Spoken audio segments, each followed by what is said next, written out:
Good evening, ladies and gentlemen. A very impromptu last minute pod about the Ladies Champions League qualifier game tonight. With me this evening is Brian, who's also as interested in the ladies' game as I am, so it was the right man to put on. Brian, Yeah, good evening. How are you? very well, thanks. You're Good. Okay, folks, don't forget just the usual call to arms. If you haven't subscribed yet, get hitting the subscribe button, the like button. Uh, Retweet because we'll be over on Twitter, share, do all that sort of stuff, so that it all helps the pod, and it'll get Martin to his ultimate goal of doing this as a full-time profession and being all over the place and being more of a media mogul than Robert Maxwell or Rupert Murdoch. So if we could do that, that would keep him happy. And don't forget to fire in the comments as well. We'll try and pick them out. I'm quite new to this hosting lark, so I might not be too good with the comments, but we'll see how we go. Anyway, tonight it was live on YouTube from Greece, from Thessaloniki in Greece. Rangers ladies took on Ferencvaros in this newfangled Champions League qualification stage. Their Champions League debut, first time they've ever been in it after Glasgow City won the league for 14 years in a row. We stopped them last season with our invincible season. Just a pity we couldn't win either of the cups, but we'll sort that out this year, hopefully. Played Ferencvaros ladies tonight, beat them 3-1. Brian, from what you could make of the game with Setanta's former cameraman on the camera, what did you make of it? no, certainly. I think the camera work probably was as bad as the pitch. I think both teams struggled to play any form of football on it. To be fair to them, I think all these. Well, certainly it was with it being a one-off game. It's all about just getting the win and moving on to the next round. It's one-off games. Just get the win and move on. And I'm just horrified it's going to be on that pitch again on Sunday. Yeah, it's. I mean, I expected to be in Pauk's main stadium. I didn't, because obviously they were hosting it. It was in a municipal stadium. The earlier game between Pauk and Swansea City was also played there. Yeah, the pitch was an absolute riot. yeah. I mean, I actually commented to my missus that the only bit that looks like there's grass on it's a 6-yard box. That's usually the only bit of a pitch that hasn't got any grass on it. It was the bizarrest thing. Yeah. The camera work was equally, as you say, equally as bad as the pitch. Yeah. But I mean, we got out of Dodge with a very, very good 3-1 win. Although the way the game went, I thought we hung on a little bit towards the end. Yeah, I mean the first. I think I messaged you actually. The first 5 minutes, 7 minutes were, wow. I was looking through my fingers half the time because it was obviously they were nervous. It was their first time in the Champions League, the Ladies Champions League, so they were obviously very nervous. I think once they overcame that period, they started to knock it down. Well, play as good football as they could on that pitch. But I mean, yeah, once they got past that 10-minute period, they definitely settled down and were more in control of the game. Yeah, I think we should, for those that weren't aware of the team, we'll give you the starting line. If it might not mean a lot to some of the folk watching, because I don't know how many of them pay a lot of attention to the ladies' game, but the starting team was with Essen in goal. Again, she played on Sunday against Aberdeen. She made her debut on Sunday against Aberdeen, and in a very convincing 8-0 win, which I was lucky enough to be at. The defence, we had Docherty, Davison, Hill and McLaughlin. Midfield was Cornet, Medag, or Sherman, whose name I still really struggle with, and up front, Sam Kerr, Jenny Danielsson, and Kayla McCoy. As you say, started off kind of under the pump for the first 5 or 10 minutes, but then we came into the game a little bit, and then it was those 3 words that we all love to hear: penalty to Rangers. Yeah, and to be honest, she was getting held much as soon as she was in possession of the ball. It just took a couple of seconds for them to drag her down. But I mean, yeah, easy penalty to give for the referee. And I wasn't quite sure he was going to take the penalty because obviously Lizzie Arnott usually takes the penalties. So I was kind of waiting to see who took it. And it was the new girl, Jenny Danielsson, that took it. So I wasn't quite sure what to expect, but was a great penalty. She put the goalie the wrong way, and I mean, 14 minutes in, 1-0 up, great start, isn't it? That's all you Yeah, I wanted. was exactly the same. I was sitting thinking, well, we got 2 penalties against Aberdeen on Sunday, and Lizzie scored them both, but obviously Lizzie was sitting on the bench. So I thought, who's going to take it? And Jenny Danielsson, as you say, stepped up, and it was as cool a penalty as you'll ever see. Yeah. I mean, a lot of pressure on her. I know there was hardly anybody in the squad. It didn't look like there was any spectators in the stadium. Yeah. There was hardly anybody in the stadium, but it's her first ever Champions League game. It was her first ever Champions League game as well. I mean, I know some of them have played Champions League for Glasgow City and whatever, but she was. I think Jenny was in the pre-match press conference, or she did a pre-match interview. Certainly did a pre-match interview with Rangers TV, and she said no, first time she's played Champions League as well, despite our teams in Scandinavia. So it was a big moment for her as well. Yeah, but no, I must admit, though, after the penalty, it certainly settled the team, didn't it? Yeah, I think it did. I think we look quite good. We look quite good after that for the rest of the half. I thought. Yeah. But I mean, again, it was difficult to tell with the camera work. I mean, the camera work was really poor. It was difficult to tell the shape of the team. But I mean, we got to half time. Still a goal up, and then second half, Jenny does it again, scores a second goal.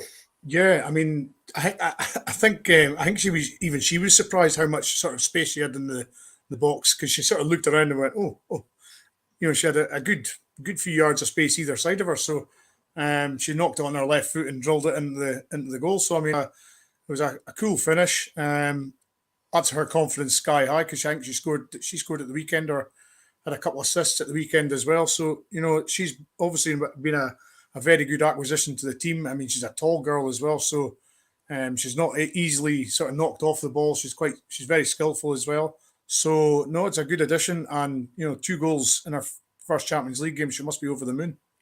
Yeah, for me, I think she's, from what I've seen of her, I think she's a great addition. I mean, as we say, Lizzie got 4 goals on Sunday, and 2 of them being penalties. Yeah. But I mean, she scores a lot of goals, but Lizzie Arnott's not getting any younger, with the greatest of respect to her. So we can't expect her to lead the line as the main striker all the time. So I think adding Jenny Danielsson, I think it's going to be great for the squad rotation.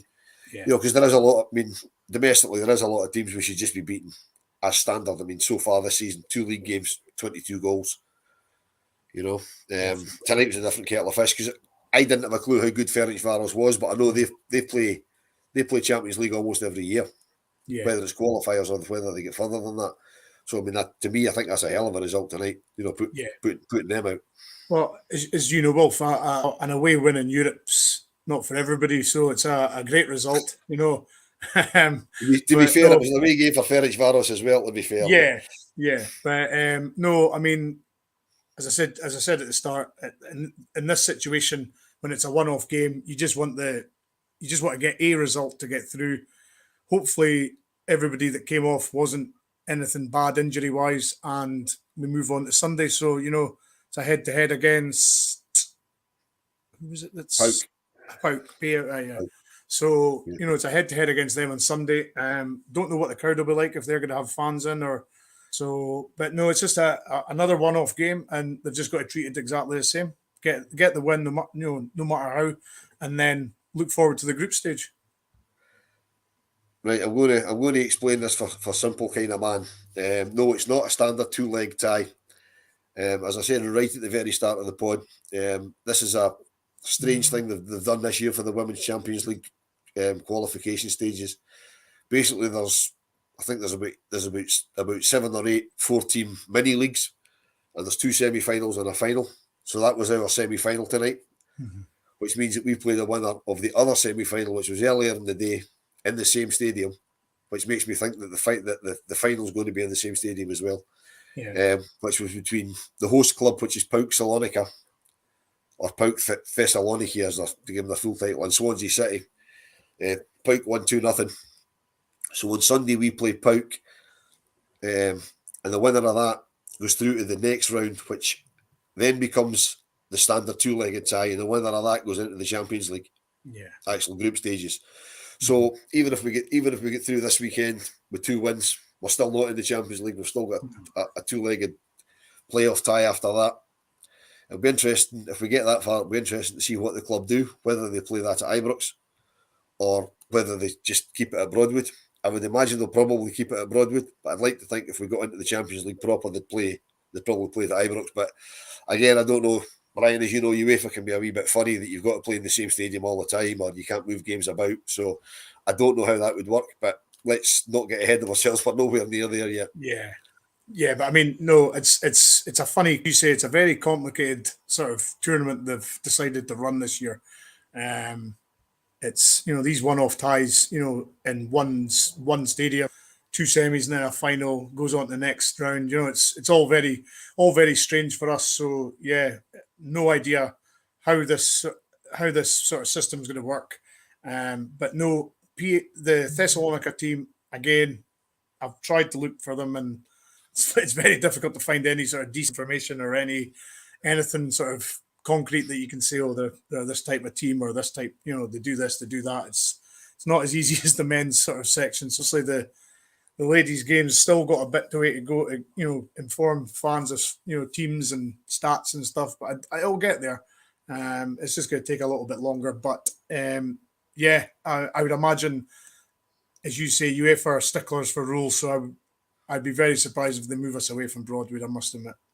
Yeah, I mean, I think picking up on how good Pauk are, I'm sure we haven't got a clue, but I'm sure the Rangers starts guys have, will have been on the ball. They'll have looked at the three teams. I mean, Swansea City, obviously easy to find out about them, given that they're only down the road in Wales. But I'm sure they'll be well aware of what they are, and they'll definitely do their due diligence on them between now and Sunday.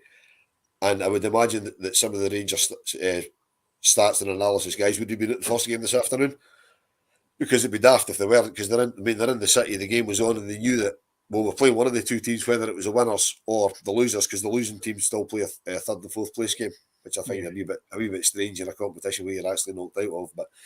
But if I'm reading the UEFA website right, but don't take this as gospel, we play at 2:30 on Sunday afternoon. Okay. Which for me would be fantastic, because I'm out on Sunday night. I've got stuff on, so I couldn't watch it when it was on Sunday night. Sunday afternoon would be perfect for me, but to me that's a big advantage for Pauk, because they're used to the weather. I was waiting to say, Sunday, 2:30 on a Sunday afternoon in Greece is going to be hot. That's one thing I was looking at, actually. I think it's going to be something like 30. Well, yes, tomorrow certainly it's going to be about 30 degrees at some point. So, I mean, yeah, it's going to be very, very hot. Well, I mean, even I was at the game at Aberdeen on Sunday, and a couple of folk were standing. We go to all the ladies' games, and they were talking to Nick Docherty, and they asked her what time kickoff was, and she said 7 o'clock. Obviously, it was 7:30, but she says at least we've not got the afternoon game, it'll cool down a bit. Yeah. So they're very conscious that it's quite going to be hot over there. Yeah. But I mean, as I say, we've got no idea how good Pauk are. I mean, they only beat Swansea 2-0. I don't know what that means. No. I don't know whether that means they're good and Swansea aren't, whether they're both on a similar level. I mean, looking at some of the other results tonight, there was some really scary. I mean, there was 13s and there was 8s and there was 7s and there was a couple of 0-0s, and very much. We just don't know what sort of level teams are at in this competition. Mm-hmm. I mean, Paul's asking there in the comments if Pauk played in the Champions League before. I've literally no idea, because I've only really concentrated on maybe the Ladies' Champions League when sort of maybe Glasgow City progressed, or it's all, this is already new for us Rangers fans, us being in the Champions League for the ladies. So I'm not really up to date with the sort of these, not lesser teams, but more unknown teams like Pauk's, Thessalonica. I mean, you've all heard of the Wolfsburgs of the ladies, the Leons, the Barcelonas, the Arsenals. We all know how good of teams they are. So it's all new to us. So yeah, I've literally no idea how good this team are, or as Wolf says, how good that was against Swansea. So it's all brand new. So we're just gonna have to kind of roll with it, aren't we? Yeah, I don't know. I've not looked into it. I mean, by Sunday I'll know a bit more about them, because I'll have had a look at them. But I mean, I didn't even have a look to see what Ferencvaros have done in Europe. I know they've played in the Champions League before. Yeah. I don't know. Cargrieve, I know Car goes to. I know Car goes to all the Rangers ladies games. They had actually looked at going across to Greece, but it was far too costly to go over. Yeah. I mean, I don't really know Car, but I was kind of speaking to her briefly on Sunday again, actually, after that game. I mean, they're part of the ladies supporters group. Go absolutely everywhere. I mean, for them to travel from Glasgow to Aberdeen for a game on Sunday tells you how fanatical they are about the Rangers ladies. So, you know, I would have been there as well. But if it as she wasn't rightly for work, points out, Glasgow City lost their game today, and that was actually in Glasgow because they're hosting their wee tournament, their 14 tournament. So, it was Roma they were playing, I think, wasn't it? yeah, they get beat 3-1 by Roma. Yeah. So, who I dare say are a more established team than Thessalonica. So, yeah. I mean, Glasgow City, you've got Champions League experience, so that just shows you. Yeah, you know, absolutely. But no, I mean, that's a massive result for us tonight. I mean, first time in the Champions League. As I said at the very start, it was clearly obvious. First 5-10 minutes, we were nervous because the ball was like a hot tatty and nobody, was comfortable on the ball. And then we scored, and then all of a sudden the confidence came and started playing a bit more football. And then the icing the cake at the end was Brogan scoring at the end. It was actually, she was very brave in actually going for the ball to win the ball and then sticking it away. So it was because the ball was sort of ricocheting and then she challenged a defender and got the ball, to be fair, and then stuck it away in the corner. So it was a smart finish. But I mean that was nice just to sort of get the 2-goal cushion with 2 minutes to go, and that was pretty much the end of the game then, wasn't it? Yeah, I very nearly missed that goal because I had my head in my hands after Kirsty Hewitt missed again. I mean, that was two she'd missed in a couple of minutes. And I really like Kirsty, I really rate her as a striker. And when she missed it, I'm like, because that would have put the game to bed. And I just sort of looked up and the ball had ricocheted to Brogan, who is also a player I really, really rate. I mean, she's one of the few players that got kept on when we changed the structure and went professional 2 or 3 years ago. Yeah. I mean, Brogan's been at Rangers a long time now. And she's still relatively young. And I was delighted for her to score her goal, and she took it, like you say, she took it really, really well. And after that, I knew it was game over. Yeah. And where the referee got 5 minutes from, I've got absolutely no idea. I don't know whether she was enjoying the heat or. I mean, to be fair to the referee, at least she calmed down a bit because she was throwing cards about like confetti early on. Yeah. I thought that the Hungarians were lucky to keep the 11 players on the park because she was really throwing cards about to them early doors. Yeah, and there was one tackle, and I can't remember who it was on one of our players. It was pretty bad, wasn't it? Yeah, it was a fairly bad tackle. I remember the tackle, and I can't remember who it was on either. No, but, I've just lost me as well. But also, on you go. Also, obviously, Catherine Hill went off injured, and hopefully that was only a precaution. She limped off, so hopefully she's okay because not only is she the captain, she's one of the best players at the club. Yeah, somebody commented to me on Sunday that she's actually too good for the level that we're playing at. Mm-hmm. And she'd come from Durham, and the comment was also she's actually too good to have been at Durham as well. She should have been above that. But tonight was massive for Catherine. I've known Catherine for years. She played with Rangers before she went to America and then moved to Durham. And I know that she's a fanatical Rangers fan. I've met her at European games abroad and all sorts of stuff. Yeah. So I'm absolutely delighted that she got to captain Rangers in their first ever Champions League game. And as I say, hopefully her injury's not too bad. And the tackle was on Rachel McLaughlin. Thanks, Car. Car was paying more attention than we were. The challenge was on Rachel McLaughlin. So, something, next time we do one of these pods, we're going to have to get Car on because Car knows her stuff far better than we do. Fair enough. Absolutely. But going on back to that pitch, I think I asked you, was that holes at the centre, the sort of halfway line? I'm not sure what it was. It wasn't holes because nothing fell into them. But it looks as if it possibly was where they patched up bits of the pitch. It just looked very, very odd. It just looked very, very odd. But that was odd, right? But not nearly as odd as the big pout sign that came up before every single replay, and they showed replays for everything. Yeah. I'll be having nightmares about that pout badge. It was tackles, saves, shots, anything that happened. The big pout badge came up, and you're like, "Oh, jeez." They were doing replays for when players were like 3 yards offside and all that. It was just ridiculous. It really was like watching Setanta. It was very good. But here, at the end of the day, that stream was better than nothing, so we'll take it. Yeah, it certainly was.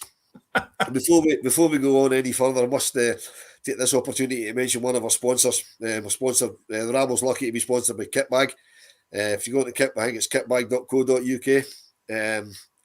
nip over there, 20% discount. There's the codes on their website.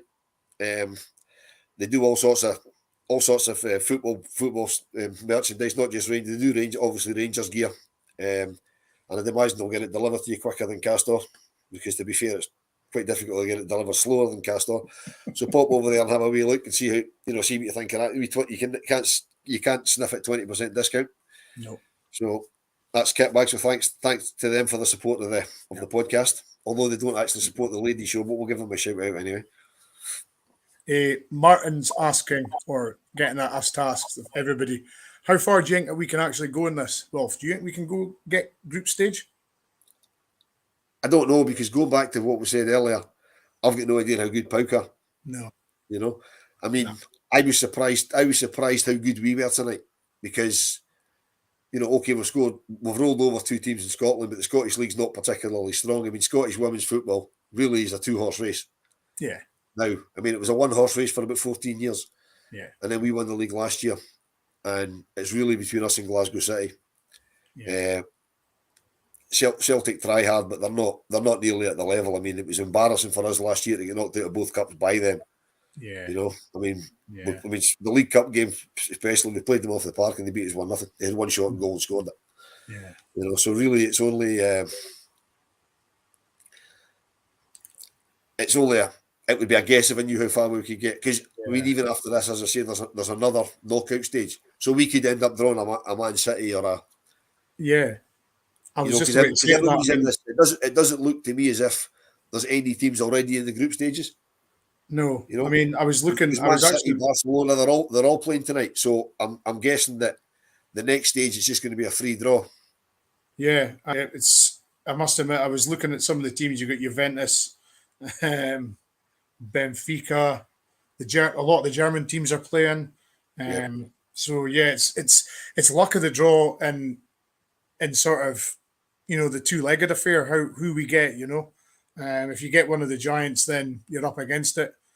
But as you say, you just don't quite know how some of these teams from Europe are good or they're not. So it is going to be tricky, but it's certainly got aim for the group stage. But as you say, it's all about how good Thessalonica are on Sunday, if we can pass them, and then it's the group stage on the Sunday, the two-legged affair after that.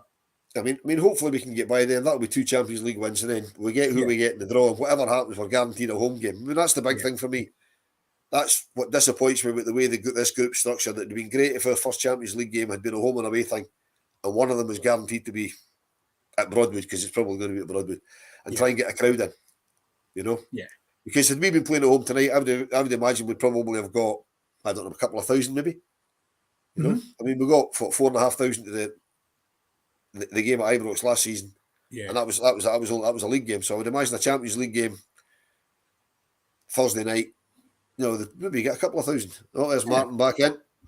I know. Do you know? I've been sitting in the background, and hundreds of questions have been coming into my head that I wanted to ask you. So I thought, do you know what? I'll just quickly jump on. Before you ask a question. No.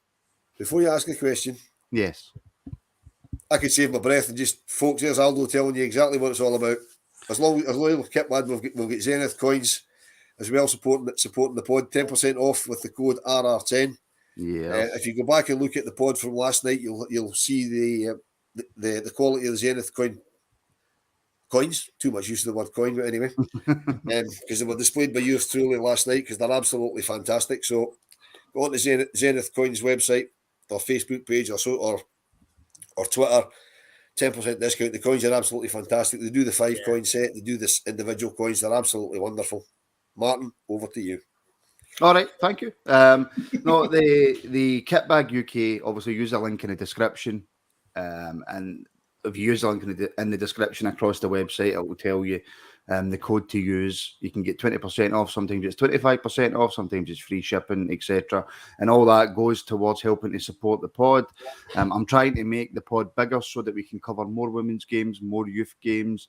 I want to make the Rabble basically a TV channel that covers all of Rangers. And the only way I can do that is with sponsorship, support, join as a member as well. All that helps to make that happen. But the question I wanted to ask is, and I apologise for jumping in and getting into host mode, but it's the only mode that I know because I don't answer questions. Brian, obviously there's been a lot of investment in the Rangers women's team. We've seen that. Like Wolf said, you know, Glasgow City ran women's football for 14, 15 years. Yeah. We came back into it. We won the league last season. We were tremendous last season. Where do we sit in terms of Europe's biggest women's teams then? Do we still have a ways to go before we can even think about catching up? Yeah, I think we're miles off the big guns as far as the standard of the ladies football, like the Man Cities, the Arsenals, the Chelseas, Leons. They're still giants. I mean, even the Wolfsburg and ladies football's a giant, and they're not necessarily the men's football, but certainly the ladies football. The Wolfsburg are a massive club, so yeah, we're still in our infancy. We're all learning. These teams are in Champions League pretty much every season. This is our first crack at it, so yeah, this is a massive learning curve this season. If we've just got to support them and hope they all do their best like they do every week, and just hope that the draw is kind for us. If we can get Thessalonica on Sunday and the draw is kind for us for the 2-leg affair, and then if they can get the group stage, then hopefully that'll encourage more people to go to their games, because that'd be brilliant if they get, I can't remember how big Broad would be, about 7,000, 8,000. I think it's about 10. 10. I think Broadway's possibly 10,000, but I thought it was 10. I don't think we'd get close to filling that for a ladies' game, even a Champions League game, unless we drew a Real Madrid or maybe a Man City or a Chelsea or something like that. At some point. But I think the fact that we won the league last year and we've got Champions League football, even if we crash out on Sunday, I think that's what's brought some of the players to us, because we're an international flavour now. Yeah, we've got Scandinavians and Germans and Americans. All that. So and we're paying them decent money. Yeah, but do you know what came into my head? For the team to evolve. Yeah, but do you know what came into my head? Right, you look at other Scottish teams in Europe. You even look at the Rangers men's first team in Europe. Right, going away from home, whether it's at a neutral venue or not, and winning is very, very, very difficult, regardless of the level of European opposition. Europe away is extremely difficult. So Wolf, in terms of where the Rangers women's team have came from, how big a result is tonight? I think tonight's massive. I think it's absolutely. I mean, what tells me it's massive? Just as we came on here, I'm sitting for a change. I'm sitting downstairs in my lounge, and I've got Sky Sports News on. And as I glanced at the screen, it had Ferencvaros 1, Rangers 3 on Sky Sports News. Now, Sky Sports News never bother with Scottish women's football, other than having the score running along the ticket at the bottom if there's nothing else happening. So the fact that we're in the Champions League tells me that, and we got a win. That's a massive, massive result for Rangers women's football tonight. Yeah, and I think the start of the game as well. Sorry, Brian. The fact that we've done an impromptu pod, right? Just out of the blue. I mean, you phoned me after an hour into the game. Are we doing a pod tonight? So, right, okay, let's do it. And we've got looking at what I'm looking at. 66 folk watching it live. You know what I mean? Yeah. It's crazy. It's that's mad. Yeah. At this time on a Thursday night, that's mad. Yeah, and the interest is definitely gaining traction. I mean, certainly the state of the pitch, as I said at the start, Martin, didn't help matters on the pitch. Yeah. I dare say if that was a plastic pitch, then we could have maybe been a bit better with our football. It was just such a horrible pitch tonight, and I must admit, as soon as I seen that pitch, I was like, "Oof, let's just get a win and get out of here," because you don't want somebody making a mistake and ending up losing a game because of a mistake. So it was nice just to get it was comfortable and get through the next round and on to Sunday. Were you expecting it to be comfortable? Like I say, we've outlined everything in terms of, and like Carl's saying there, look, it's our first ever Champions League game, first in Europe away. It's huge. It's an absolutely massive one. Obviously, I don't know a great deal about Ferencvaros women. I wouldn't imagine anybody, probably Carl knows all the players, right? But in fact, Carl, if you're watching, give the Rabble Twitter a wee message after the pod's finished, if you don't mind, so I can have a wee chat. It's for me. I go back to the point, Wolf. I go back to the point that to win away from home in Europe, regardless of the level, is huge. So see if we can just switch it quickly, actually, from the standard, from the players. This is a massive, massive pat in the back as well for all the work that Malky Thompson's put in. Mm-hmm. Yeah, of course it is. I mean, it's not just Malky Thompson. I mean, like the first team, there's a whole team behind Malky there. Mm-hmm. You know, and they're doing really. I mean, I'll be honest. The season before last, when we didn't win the league and we really should have, the first year we went professional, when we threw a fortune at it and we didn't win the league, I was questioning whether Malky should even stay in the job because he made, lost some really silly games. We really threw the league away. But they stuck with him, they showed faith in him. And last season we went through the league season undefeated, which was absolutely fantastic. Yeah. And he certainly seems to have done the job. I mean, some of the players he's brought in, tremendous players. I mean, he's brought in, even the fact that Rangers have now got Lizzie Ann. I mean, and they've got players like that are absolutely they're big name Scottish players in the women's game in Scotland. And we've got them playing for us. Guys like Nick Docherty. Nick Docherty was at Glasgow City for years and came to Rangers. Now, okay, I know she's a Rangers fan and it's a dream come through for her, but she's also a football player that likes to win things, and she won loads at Glasgow City. Mm-hmm. She could see the way it was going, and she came to Rangers, lived her dream, and she's got us winning things. I think we're on the right trajectory. Yeah, but to be the fair, thing that Martin, worried me tonight is, as I said, we went through the league season unbeaten last season, but we got knocked out of both cups by Celtic because one-off cup games we weren't particularly good. Anything can happen in cup games. Exactly. We know this. Yeah, that's why tonight I was concerned about tonight. Yeah, but I mean, going back to the summer, Wolf and Martin. I mean, we go our two centre halves. We let go Kirsten Riley. I think a lot of people were starting to sort of think, what's going on here? We've let our captain go. We've let our centre half go. We've let a midfield stalwart go. There was a lot of folks sort of weren't quite sure what was happening, and then but they've obviously had a plan.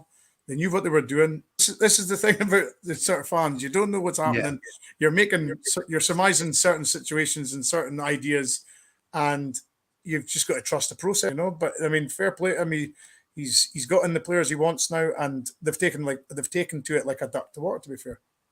Can I just say, Aldo's put in the comments, right?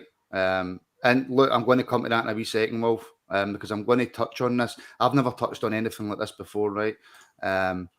If you actually look at the numbers other than Heart and Hand and CG Novo, the Rabo has the highest numbers out of all the other Rangers podcasts, right? I don't look at other Rangers podcast numbers and stuff like that, but I'm aware that our views are high. We get a lot of views. That's not a boast. That's not a brag. I got on really well with Scott at Battle Fever.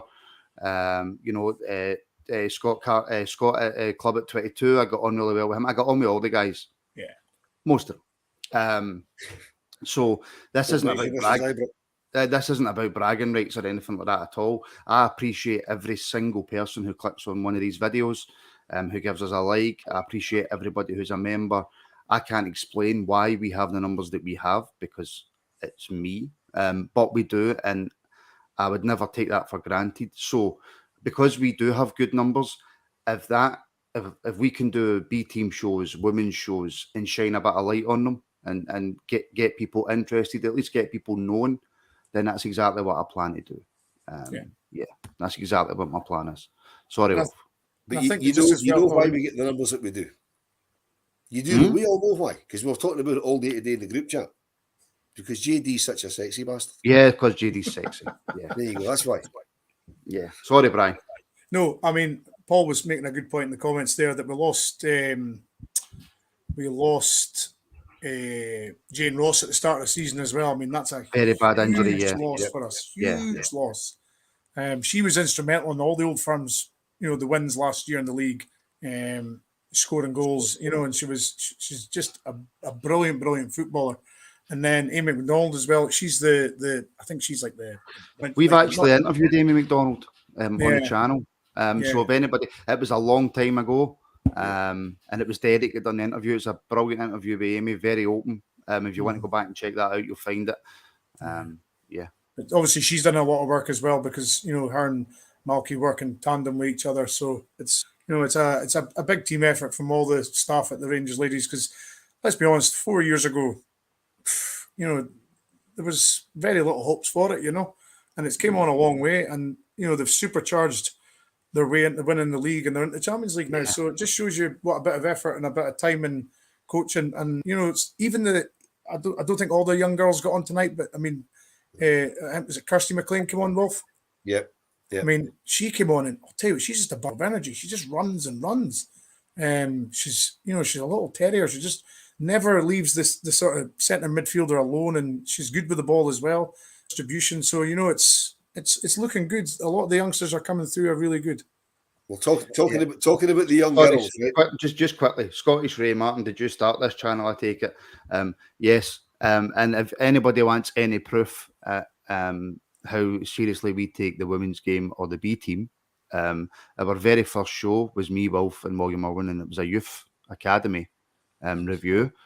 And we have interviewed Amy McDonald as well. So we take every part of Rangers very, very seriously. Yes, Will. Yeah, talking about the young girls that are in the squad. I mean, 3 of them went professional last week. Yeah. But I mean, 16-year-old, but although they've gone professional, at least one of them still at school. Right? And the reason I know she's still at school is that a pal of mine's our headmaster, and he had to give her permission to go away for a week to play in the Champions League. Oh, that's amazing. That's He says he thought it was a joke. I'm not sure which one it was, but do I have permission to miss school to go and play in the Champions League? I mean, how's that for a school for a start? You know what I mean? Yeah. But the dreams are made of, really, isn't it? It's what everybody would aspire to be. Do you know something? The Rangers board, right? And we'll do it when we need to do it. Get criticised a lot, Brian. They get praised when they need to get praised, but they get criticised when they need to get criticised. Is tonight a massive pat on the back as well for the investment that the board have put into the women's team as well? I think it is, yeah. Because, as Wolf said, they threw a lot of dough at it last year, and they didn't win the league last year when, all that investment was put in and there was a bit of criticism. But it's fair to play. The board, the easy thing to do in the summer would have pulled the trigger and let the manager go, but they trusted the process. They trusted the management team, and they gave them a crack at it this year. 22 goals in the first 2 games, winning a Champions League game away from home 3-1. I mean, that's a great start.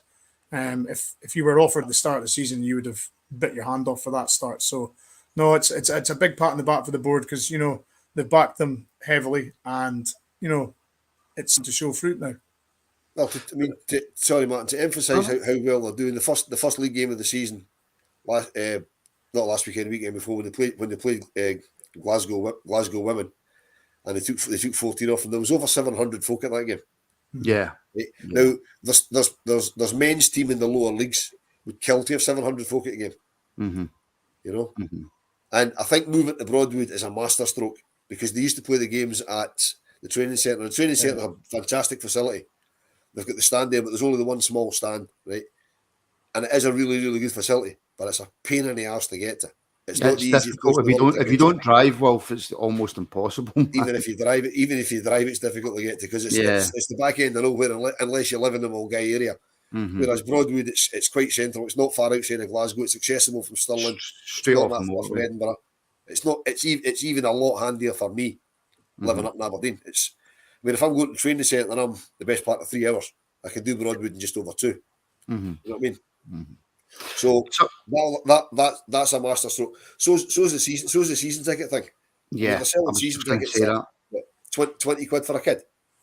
Yeah, you know what I mean. So because if you've got a kid that's Rangers daft and they don't, you don't really want to take them to the big crowds at Ibrox with 50,000 people. You say, well, I'll tell you what, we'll get a couple of season tickets for the ladies.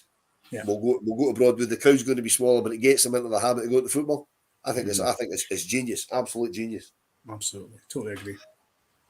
One thing, and I'm not putting any negatives on anything at all tonight. Phenomenal win, and let's hope it continues on Sunday. Brian, Wolf mentioned it very quickly there. First game of the season, 14-0. Aberdeen away, 8-0. Mm-hmm. Is there a slight worry though that the gap between the top and the bottom? I don't want to say this and come across as a, you know what? See that gap in ability. Will the Rangers women suffer from that in terms of Do you think attendances, the interest, if there's such a big gap, and also could it hurt them in Europe as well? Because if you're winning 14-0, 8-0, 7-0, 6-0 every week, and then you come up against, for example, a Glasgow City or a really good team in Europe, is that going to affect you? In some respects, yes. In some respects, no. It'll give them confidence scoring lots of goals. But as you say, when they come up against a big team, then, they're going to have to change their approach. But to be fair, they dealt with that tonight quite well. Yeah. Nobody quite knew how this team, Ferencvaros, were going to be. They applied themselves. It's difficult to say, but yeah, I get what you're saying. They're the Glasgow City and Rangers are clearly, and then marginally behind that too, Celtic, and then there's the rest. And it is going to be difficult, but they seem to have managed it obviously in this first game. But yeah, it's a tricky one, but only time will tell. This is our first foray into Europe, so and we'll soon find out on Sunday when we play Thessalonica, and then if we win that, we go on to the playoff game. But yeah, it's a difficult one, but it could be yes and it could be no. I'm just not willing to nail my colours to the mast as such yet. You see, I think it could help us from the point of view if we go on a European run of any description, right? Because if it's not Glasgow City we've got on the Saturday, or Celtic, who always get up for games with us, we could rest some of the main players. We can give them the day off, so we'll let the squad players basically take care of business and put the bins out, so to speak. Yeah. Not risking injury, giving players a bit of a rest, depending on what we've got coming up in Europe. So it swings and roundabouts really. But I mean, to get the interest again, going back to the taking kids to games. If you want to take your kids to games to get them the bug, yeah. You're going almost expecting Rangers to, almost knowing Rangers there's going to be loads of goals. We're probably going to win the game. You know what I mean? Well, great introduction to kids. Getting them used to going and knowing they're not going to be going home in a bad mood because Rangers got beat. Can I just also point out, and I think this is very important to point out as well. Yeah, okay. There's a big gulf in quality between Rangers women, Glasgow City, and the rest. But from what I've seen tonight, Brian, it's not like there's a gulf in quality, but there's not a lot of quality. There's a lot of quality in that Rangers women's team. There's a lot of very, very good players. Absolutely. I mean, you've had Lizzie Arnott playing down south, and Jane Ross was at Man United. They were both at Man United. So I mean, they've both played at high standards. And touching on what Wolf said there about the kids, if you've got a young girl, a 5-6-year-old, and you're thinking, as Wolf said, 50,000 at Ibrox, don't know, take her to the ladies' game. Yeah. When I was a kid, 5-year-old, 6-year-old, I had posters of McCoy, Durant, all those guys, because that was my idols. Now, if you're taking a young girl to a game and they can go and see the Lizzie Arnotts and the all these girls playing, that could be their heroes and inspire them to take a game. So that's the good thing about it. And as Wolf says, for 20 quid. The thing is as well, Martin, with the girls, it's totally different from the men's game. I mean, I know it's a completely different game of football for a start, but after the game, right, the players actually take time to go and speak to any of the kids that are hanging about. They'll go over and speak to them, how you doing, sign autographs, get photos taken. They'll do all that after the game. You can get access to the players. Yeah, they make a point to go over if there's any fans hanging about. They'll make a point to go over, and saying how you doing and do you play football and where are you from and and they do all that, which is fantastic. Yeah, you know what I mean. Yeah, it's the same at B team level. To be fair, I think it was from Paul. He said Hearts are a good team. Hearts are going to be a strange one this season because they're in transition. They've gone sort of hybrid. They've got kind of half the team are professional and half the team aren't professional, and they've signed some decent players, but we've no idea what they're going to be like because again we just don't know. Yeah. But that's because the Scottish game's evolving quite a lot because Rangers have gone professional, Celtic have gone professional. I think City are almost full-time professional. Yeah. Glasgow City. Hearts are going hybrid. I think Hibs are going hybrid as well. So there's a lot of investment in the game, and that can only make the Scottish women's game stronger, which in turn can only make us stronger in Europe as long as we keep getting into Europe. Yeah, less than 100%. Before we go, I'm going to come to you for a final point. Just before I do, in fact, I'll tell you, I don't normally do this, right? But since the pod started, since you guys started, right up until now, 449 people have watched. Which for an impromptu, no advertising, no warning show on the women's team is phenomenal. So if this is content that you would like more of, please, after it's finished, get into the comments, let me know. Like, subscribe, all that sort of good stuff. Turn on your notifications so that you know when shows are coming on. The more people who like, the more people who subscribe, the more people find out about the rabble, then the more spotlight we can put on stuff like the women's team and the B team. Along with, of course, we do, phone-ins on a Monday and a Friday. We do pre-match build-up. We've started halftime shows. We do post-match reactions. We do breaking news. We do everything, Rangers. Absolutely everything. So that's and also, if you join as a member as well, that really, really helps the pod out. I'm trying to get this started up as like a sort of TV channel. Don't worry, you won't see my face 24/7. So if that's putting you off, don't worry about it. That's what we are going for. I want to make this inclusive about all Rangers, not just the first team. Although the first team's always, of course, the first team's always the main focus because it's the first team. And it's called the first team for a reason. But I want to put the focus on everything. I want to put a spotlight on everything at Rangers. Final thoughts, guys. 47 minutes. That's brilliant, by the way. Fair play to the two of you. That's only because you jumped in. Yeah. Quickly before we go on that point, Martin, look at that for a draw on Sunday. Well, there you go. Well, there's one of the big hitters out. That's one of the big hitters gone, isn't it? So, that makes our chances a bit easier. In these competitions, it's all about your luck. It's all about your luck. And it would seem, looking at that, it would seem that this competition isn't seeded. Because those two would be top seeds. Could you imagine the men's game like that? Could you imagine the men's game like that? That's the way football should be. Absolutely. See, football there should never be seeds, but then TV companies wouldn't make the money that they make. Exactly. Right, so final point. Just to summarise tonight, Brian, and I'll come to you secondly, Wilf. Our Rangers win. Great performance. Fantastic from the manager, the board, the club, everything. What's your feelings? Yeah, absolutely for everybody involved with the ladies team. It's been a long time coming for Rangers ladies to be in the Champions League, and it's marvellous to see them get a win. It was obviously, as I said at the start, the pitch didn't obviously help the ladies' performance, but I thought they managed admirably well. Good goals, good performances from individuals, good first goals for Jenny Danielsson. So it was it's a great start for the ladies, and let's just hope there's more to come because it's onwards and upwards for the ladies team.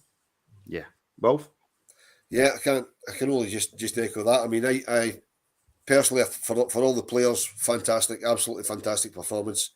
Great result. Wouldn't have mattered what the performance was like as long as the result was fine. I thought we were hanging on a bit second half. If Ferencvaros could have finished, we'd have been in a bit of trouble.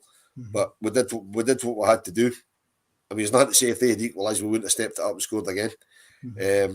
I'm personally delighted for Kath Hill, apart from her injury, which I hope isn't too bad, as I said earlier, because she is a friend of mine that I've met. And I actually first met Kath when she played for the Rangers the last time around, when I used to go and see them when I could. They played, to tell you how much they've come on, when they were only part-time and they were all paying to play for the club, which is what used to happen. We all used to do were amateur and welfare football. They played a team called Buchan Ladies in a cup tie up about 40 miles north of Aberdeen, and I was there with my daughter, and Demi would only have been 8 or 9 at the time, so you're talking 10 years ago. And they came out and they said, right, I can't remember who the captain was, but she grabbed Demi and they made Demi the mascot for the day. Right, but that's what it was like then. You could just impromptu do stuff like that. It's changed so much because it's all professional now. You couldn't do, as I say, you'll get access to them after the game. Now, before the game, you have no chance. Yeah. Because it's all, it's all programmed, and they've all got their warm ups and their warm downs and all that sort of stuff that's come on in spades. But I'm delighted for folk like Car, who I know's watching. I hope she's still watching. Who go everywhere to watch Rangers. I mean, they go everywhere to watch the Rangers ladies. If the Rangers ladies game clashes with the men's game, they're at the ladies game, right? Yeah. I know none of us would ever do that, or certainly I would never do that, because yes, I'm a Rangers fan. I would go and watch Rangers open in an envelope if it was within my power to do so. Right? And you But have. the men's first team for me will always come first. It's for folk like Carr. I mean, I've got my pal, my pal's Mary and Sam, who I was with at the game at Aberdeen on Saturday. They got the train up from Glasgow on Saturday just to watch the women's on Sunday, just to watch the women's game. You know, because it's what they do. It's what they want to do. For folk like that who have followed the women's team all the way through the journey, it's fabulous. Yeah. For the whole Rangers support, it's good. We need to get more folk behind them. You know, Yeah, I mean, 700 at the first game, brilliant. They need to be striving to get 1,000 at the next game. And then the next time we play Celtic, which obviously everybody looks out for Rangers Celtic games. Next time we'll play Celtic, let's try and get 4,000 or 5,000 into Broadwood. Yeah. You know, and just build and build and build. And if we can get a Champions League home game, hopefully we can get again a huge crowd into Broadwood. Yeah. And just it's got to be almost up. Car's still there, good. You know, it's got to be almost and upwards. I mean, this will put a lot more eyes. This result tonight's put a lot more eyes on it. Get a result on Sunday, that'll put even more eyes on it. Yeah. And then we're guaranteed at least one home tie, which it's down to the girls after that. No, look, I know it's phenomenal. It's a phenomenal result. Brilliant performance as well away from home in Europe. Excellent. Winning away in Europe's not for everybody, Martin. No, it most certainly is not. I can answer that question. 102 years. It feels like it sometimes. I'll tell you, Martin. It feels like it. Ray, I was at my first game. I was 14 when I went to my first game because my father wouldn't let me go before then because he's not a football fan. 1927. And I'm now 54, so 40 years I've been going to see Rangers on a regular basis. There you go. There you go. Brian, Wilf, thank you so much for jumping on. No problem. I know I asked you a wee bit late, but I felt as if this was an important one to do. Obviously, it's getting a bit of traction because it's on the TV, and I thought if we can help put any kind of spotlight on the women's game, the more that we can do, the merrier. So thank you both. No problem. No problem. Thank you. Can I suggest we do this again at full time on Sunday? You can suggest it, and I will say yes. As long as the game's in the afternoon, because as I said earlier, if it's at night, I won't see it. But from what I can see, I think it's at 2:30. It's lots into Wolf's schedule, so it's fine, Martin. I'm fairly sure it's 2:30. Right. We'll see if Car's available as well. It would be great to get Car or Rhiannon's Car's buddy that goes to all the games with her. Yeah, I know they work and do stuff for Battle Fever. Yeah. So I'm going to have a wee word with Car and take a few pointers off her and get some information. But listen, 10:30 on a Thursday night, and we've still got 75 people watching. Phenomenal. Thank you so much to everybody for tuning in. The Rabble will be back tomorrow night at 7:30. Yours truly will be hosting the phone in. So please tune in for that. I'm even struggling to speak now. So please do tune in for that. Please do like and subscribe. Turn on notifications. Help share the pod. The game on Sunday will either be 2:30 or 4 p.m. So there you go. Like, subscribe, turn on your notifications. If you're watching on Twitter, please give us a wee follow, a like and a retweet. Any help that you can give to help spread the word about the Rabble, then in turn helps to spread the word about the ladies' game and the youth game as well. Wolf, I can see that you want to say something. I was wanting to just quickly answer a question that Dale's asked. And yes, it is true, and it wasn't just at Old Firm games. They used to wear them at all games because there used to be bottles and all sorts of stuff raining down from the back of the terrace. And the kids in those days were always at the front of the terrace. And Brian's laughing because he used to wear a hard hat at the games. That was only 3 weeks ago. Right, thank you to everybody for tuning in. We will speak to you all tomorrow. If you are subscribed, keep an eye on the community tab on the Rabble's YouTube page, and I will let you know. I'll phone you later. I will let you know exactly what's going to happen on Sunday. That's got all the scheduling on it of what we do and when we're going to be live and stuff like that as well. So thank you to everybody for tuning in, and we shall hopefully see you all tomorrow night.